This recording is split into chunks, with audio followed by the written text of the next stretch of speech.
Hello, and welcome to the Next Level Growth Launchpad. I'm your host, Valarie Bush, and I'm so glad you're here. Today, I'm joined by someone whose presence and passion have helped so many entrepreneurs break free from the mental blocks that keep their income and impact stuck in neutral.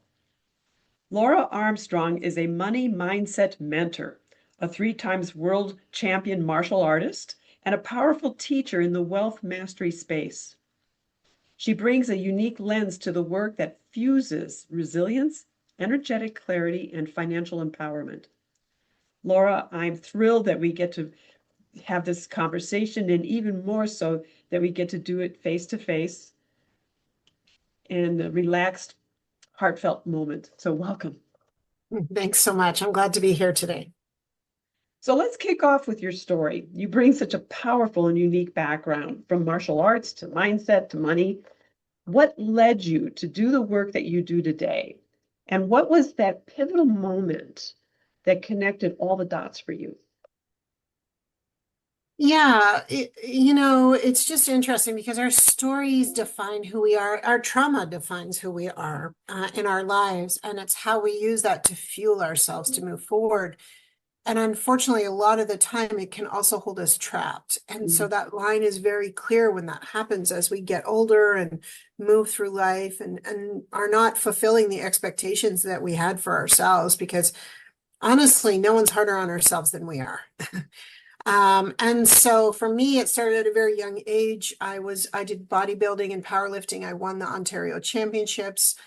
I was scouted by international members, and I was asked to compete at an international level. But in that sport, there was a lot of drugs at all those days, like steroids and stuff like that. It was just a part of the culture, and it was the norm. And at 18, 19, I just was not prepared to destroy my body like that, because that kind of thing is not reversible. And it just really wasn't the path I wanted to go on. So I ended up taking this course, continuing education course, where, you could do flower arranging and all that stuff. And this one was in Aikido. And so I started at this class, and I just loved it, right? I always loved martial arts and action and things like that. I was very competitive. And so I ended up joining this class and joining another art that was more the competitive side for me. And I competed for many years, and I won my titles, as I told you about, and I'll talk about that a little bit later. But I also worked in corporate for decades as a commodities trader. I was a holistic practitioner, because when you compete at a high level like that, you have to take care of your mind, your body, your mindset, your diet, everything to reach that level. And so that became actually a big part of my life, which has influenced so much that I do, because healing people, it's not a one size fits all thing. Right. It's very individual, and tapping into what people need, and it not being about you really makes you more powerful than you could ever know. So in corporate, they packaged me out after a couple of decades. It was just not a good ending. They were pulling some garbage on me, and I just said no. I took them to court for a lot of money. And I just decided I was going to decide that I was retired at the age of 42. I'm 58 now, and I only want to do things that make me happy, that help people, make me boatloads of money, because I love money so much.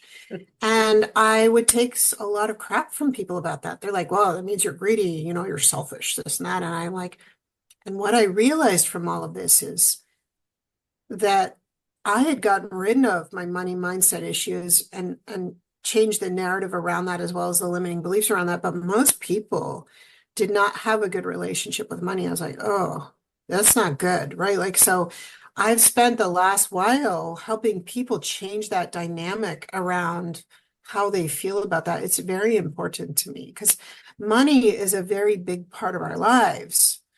We think about it probably hundreds of times a day, consciously and unconsciously. And so that was why it really resonated with me to do what I do.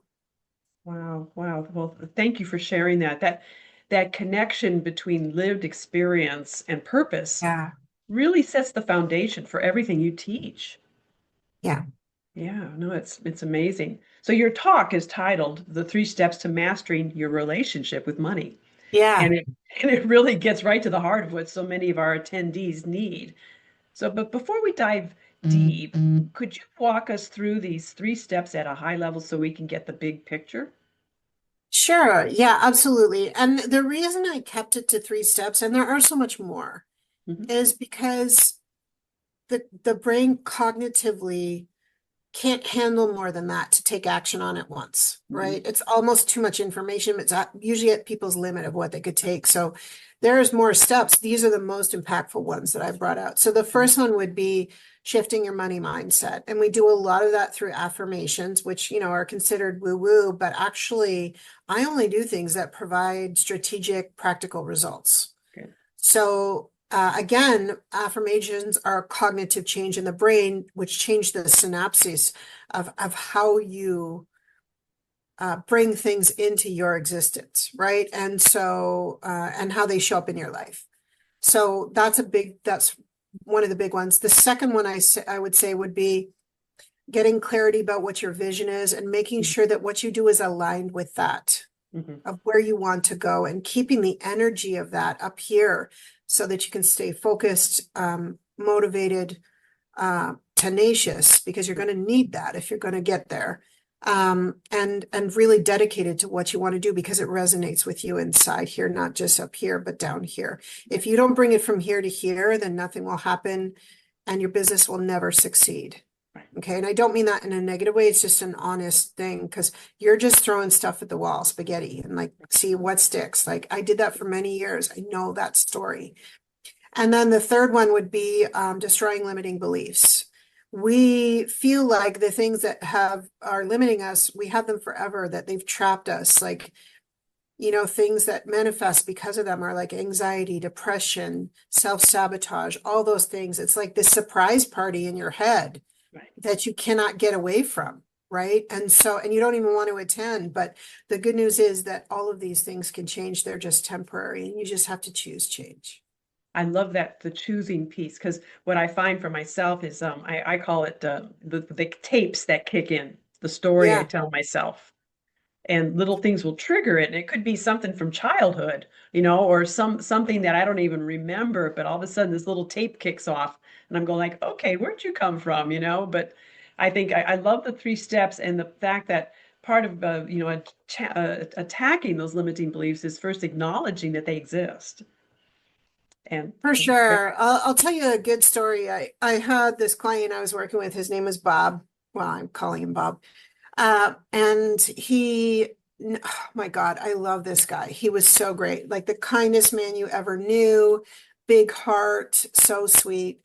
But he struggled, right? Like he couldn't make any money. He was working so hard, like very hard, and not making any headway. And he was so frustrated and depressed. And he had three kids. His kids didn't respect him. He was divorced.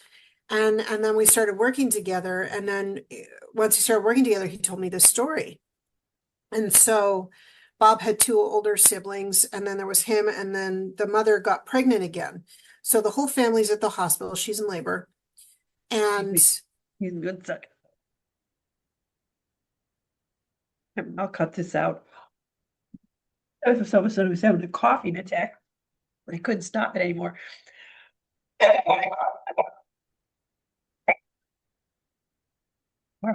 I don't know where that came from. So tell me the story of Bob again. I don't want to, because that's an important story. okay, sure. So I'll tell you the story of one of my clients, Bob. And I love Bob. He is like the most nurturing, lovable person, great guy. He would do anything for you. But he really struggled with money, right? And he was working so hard, he wasn't making any money. He felt like he was banging his head against the wall every single day. And like his kids didn't respect him. He didn't respect himself. He had gained a lot of weight. Like you could see where this was going, right? He was divorced, and he was not happy in his life. And so we started working together, and I remember him telling me this story. And so Bob has two older siblings. He has I think it's a sister and a brother, and then there was him, and then the mother got pregnant again. And so they're all at the hospital, and so for the baby coming, and the baby is stillborn. Oh, And that's a traumatic time for any family. And so Bob's mother looks at him and says, "This is all your fault." Oh my goodness. Yeah. And she told him that. And she said, "If I hadn't had you, I would have been able to have this baby." And she told him this every day for years and years and years. And it's no wonder that he didn't believe in himself, that he thought he wasn't worth anything, that he deserved to die. Okay. And so we started working together. We got rid of his limiting beliefs because he realized this was not about him. And all of a sudden, his life starts to turn around. He starts making money. He starts holding his head up high. I saw that he was leading a workshop, and I'm like, "Bob, what the hell?" He's like, "I know, right?" And so his life was starting to come together for him. His kids had a new respect for him. And I just found out he's getting married again to a beautiful woman this coming weekend. He's so happy. And so the power of getting rid of things that limit us is unstoppable. Like there's no limit to how great we can be. And so having seen those results in so many ways with my clients, I feel it's one of the most powerful things that we could do for ourselves. Powerful, wonderful. Thank you so much. Great story, and congratulations to Bob. Yeah, he's awesome. But so what's the one thing that keeps entrepreneurs stuck when it comes to money? It's a great question. It's a lot of self-doubt and self-worth. So one of the questions I ask my clients is, we do this right at the beginning, is what is your level of deserve? And most of them are like, "What do you mean?" I'm like, "Well, what kind of money do you deserve to earn?" I had a lady tell me nothing, zero. I'm like, "Why is your number zero?" She goes, "Because I'm not good enough." Right. And so these are the things that play out in our heads. Mhm. So I would say that it's a combination of all these things, but the one thing that they all have in common is I don't think I can make it because I don't deserve it, right? But no one will come out and admit that, but there are pieces of that can be talked about to bring it out of the closet, looked at, and gotten rid of. And so I would say that's the number one thing, especially when I'm talking at people who are at a level where they haven't made the money that they want. Now, when I work with high achievers who are more my market, these people have made money. So for them, it's about scaling. I've made money. I know what it feels like. I'm not happy, right? And so if I make more money, I'm going to be less happy. See how that works, right? So the money becomes a trigger, not in a good way, right? Wow. So kind of different for different types of people. Yeah. No, that's a good perspective, putting it on a continuum Yeah. and see now that's really helpful actually, because I think our audience are going to be folks on that continuum, Sure. at various levels. Those are very good points. So how do you personally define wealth, and how can redefining it help business owners reclaim their power? Yeah, so that's a great question. Wealth for me is, let me talk about the four levels of wealth because I think this brings a lot of in perspective. This is from John Maxwell. This is not but I think I so admire him and he's so smart and I've really gotten a lot from his learnings. So the four levels of wealth, think of it like a pyramid. So the bottom level is the money, second is relationships, knowledge, and then your purpose at the top. And if you think about it, if the bottom of a pyramid is not strong, what happens? The pyramid collapses, right? Or the other levels above it are not strong either. So if we don't make our money piece strong, we have to go back and fix it. And that means working on those affirmations, your vision, all those your limiting beliefs, all those things that will strengthen the base of who you are and how you perceive wealth. Right. And then relationships are next because relationships as human beings are at the core of who we are. And COVID taught us a lot about that, right? Because we realized having a very lonely existence was not good for us as human beings. It's not how we're meant to evolve and show up on the earth. And then knowledge is something that we acquire so that we can scale who we are and our lives and the people around us. And of course, our purpose that I talked about before has to align with all of that. So for me, wealth is a combination of those things. Money is a very important part of it. And that's why I have such a great relationship with it. The other thing that connects wealth to me is relationships, because if you're not, I took this seminar. Actually, it was a keynote by Todd Duncan. I don't know if you know of him. Mm. And he talked about what is the number one thing that people are looking for.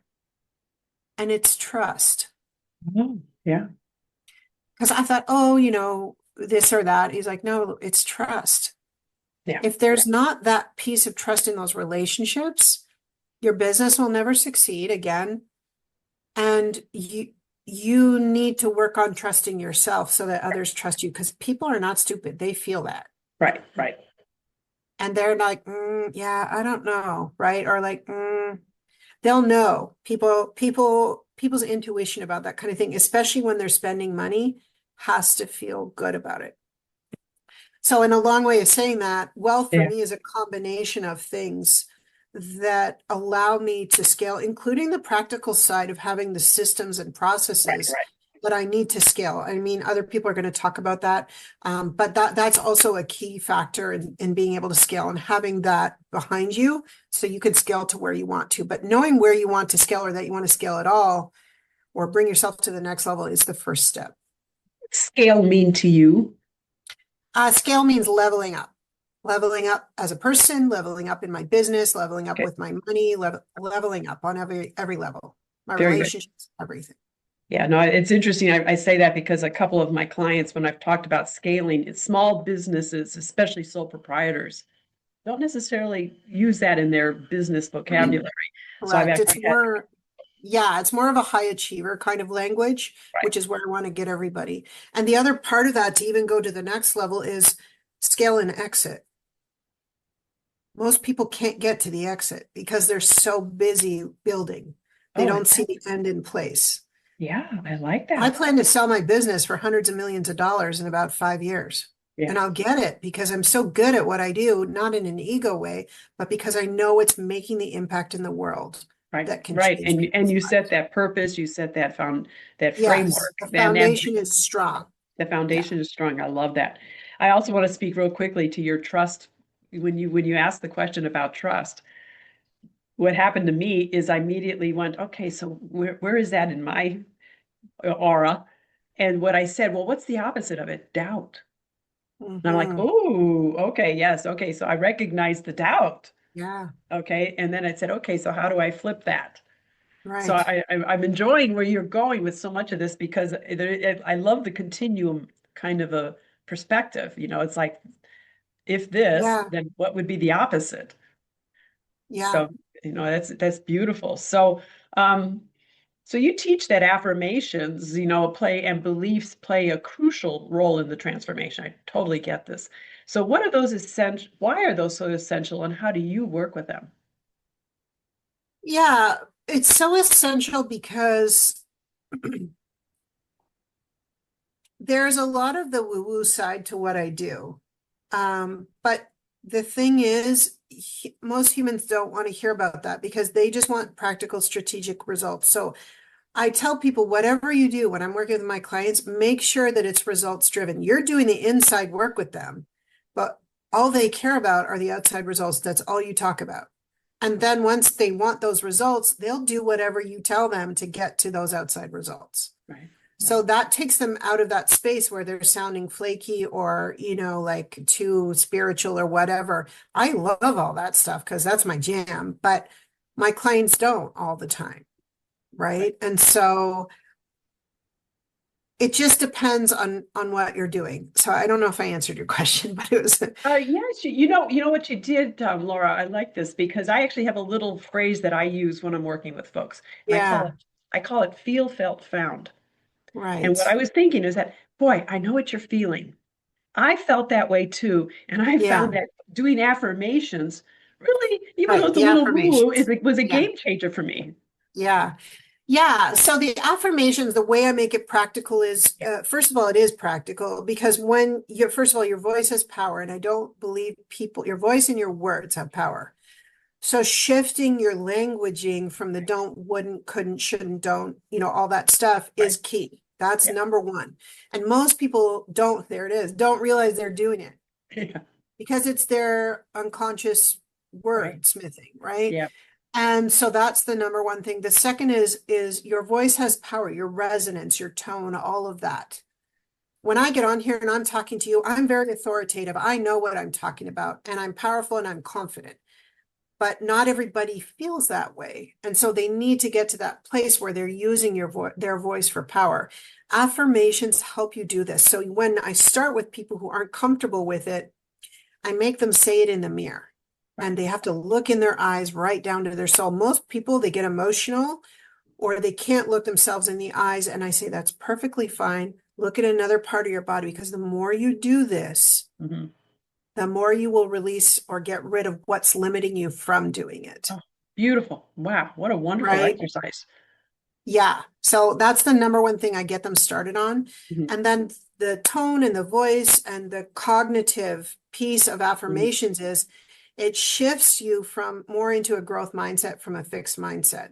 Yeah. So the neural synapses in the brain have no choice but to only attract those things that you're asking for. Right. And the brain and the reticulator activating system will do nothing but bring you exactly what you're asking for. It's how our bodies work Yeah. physiologically. I love it. I love it. Well, you also talk about vision alignment. So, Yeah. what does that mean, and how does it help someone go from being stuck to inspired action? Yeah, for sure. Well, a lot of that is, first of all, getting people into the energy of their vision. So I always ask this question, and I love it because it's different for everyone. So if you had unlimited money, your bills were taken care of, all your investments, all of that stuff, and you had unlimited money, what would be the three things that you would spend on yourself? And I say yourself because right away they're going into, well, especially nurturers, how they're going to spend it on someone else. I'm like, no, no, this is about you. Well, I might open a center. I'm like, great, that's a great vision exercise. What else are you going to do? And it's hard for a lot of people. We all think it's easy, but it's not. It's hard for a lot Mhm. of people because they don't think about um, stepping out of their current situation where they're so deep into dealing with bills and debt and how they feel about currently about money to stepping into a place where that's not an issue anymore. Right.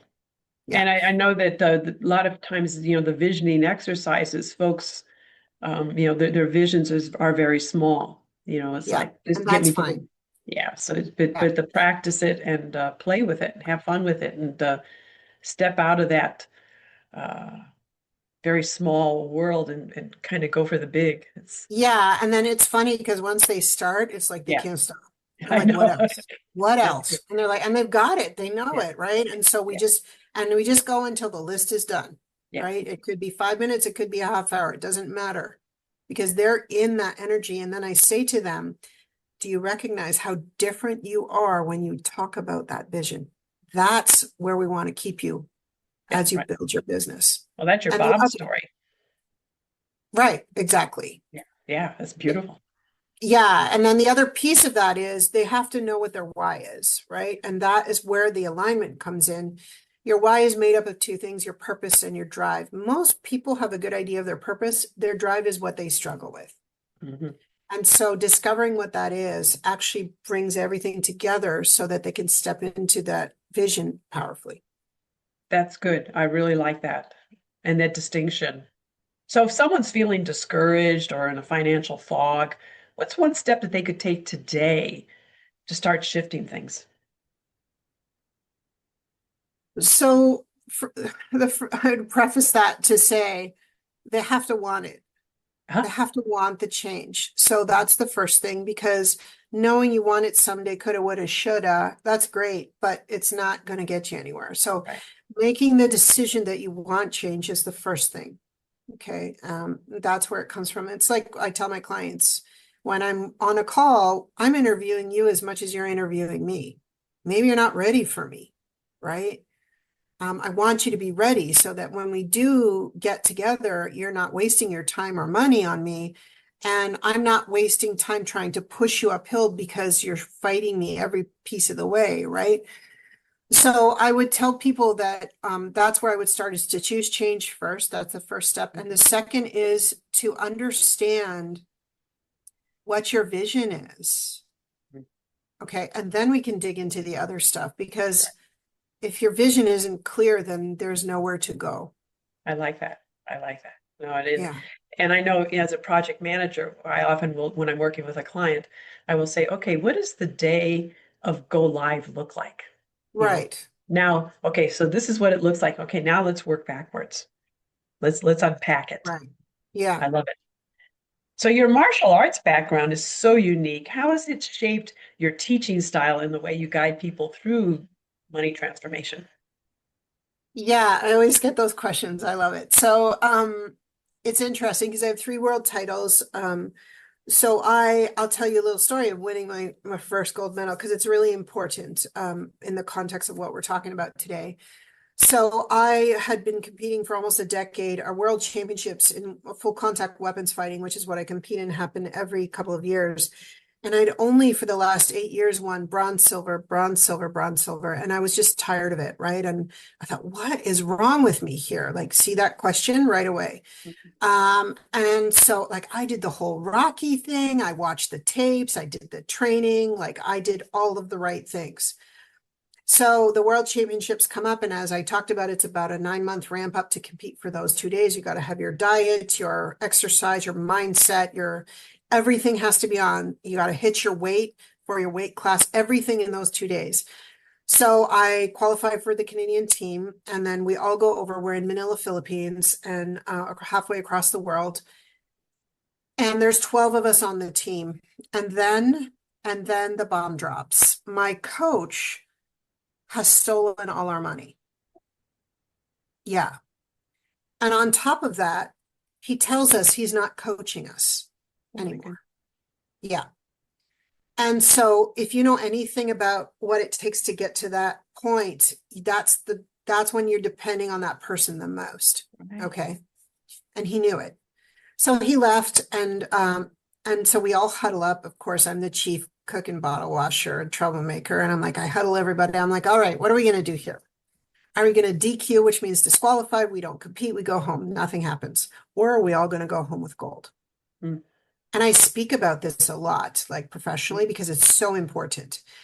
And they all light up and they're like, we all want to go home with gold. And I'm like, great, let's do it. So we go off to our respective area, our rings for fighting, and the day goes by. And so let me just quickly explain. A fight is 3 rounds of 1 minute, full on weapons fighting. Like you're all geared up and everything. So it's exhausting because you're pulling from the tank all the time. So I get to the gold medal round at the end of the day. I probably had about 22 fights. And so I'm in this fight, and I go through the first 2 rounds, and they were pretty even. I did pretty good. I was tired, right? But so was my opponent. And then the 3rd round comes, and we're just having our break in between. I look across, and there is the ring, and there is my whole team cheering me on and saying, Laura, you got this. You got it. This is it. This is the goal, right? And so there they are. And I'm like, and I just get this smile on my face, and so no one can see it because it's inside my helmet, right? And I'm like, I'm gonna do this, right? But I was so tired. I can't even tell you, like that bone weary tired. And so the ref brings us into the ring for the last round, and we're going at it. And what I realize is my opponent is more tired than I am. Ah, okay. Yeah. So I pulled the energy from my team. I don't know what happened, but I got this burst of energy. I went after my opponent. The whistle blows, the fight stops, and the ref is holding our arms here as they tally the scores. And my arm goes up, and he says, world champion, gold medal winner. And I'm like, and so it was this moment where I was completely frozen, and I couldn't believe it. I was like, holy crap, I did it. And then, and like, there's no emotion because you're just so shocked. It's almost like trauma, but in a good way, right? Yeah, And yeah. I look across the ring, and I always get emotional talking about this. I don't care how many times I say it. I look over, and so I start to cry, and I look over, and the whole team is freaking out, and they're crying. I'm crying, they're crying, we're all crying. And it was just this moment of realizing that to get to the next level, no matter what you're doing, is you must have that support to bring you there. Right. And 8 of us went home with a gold medal that day.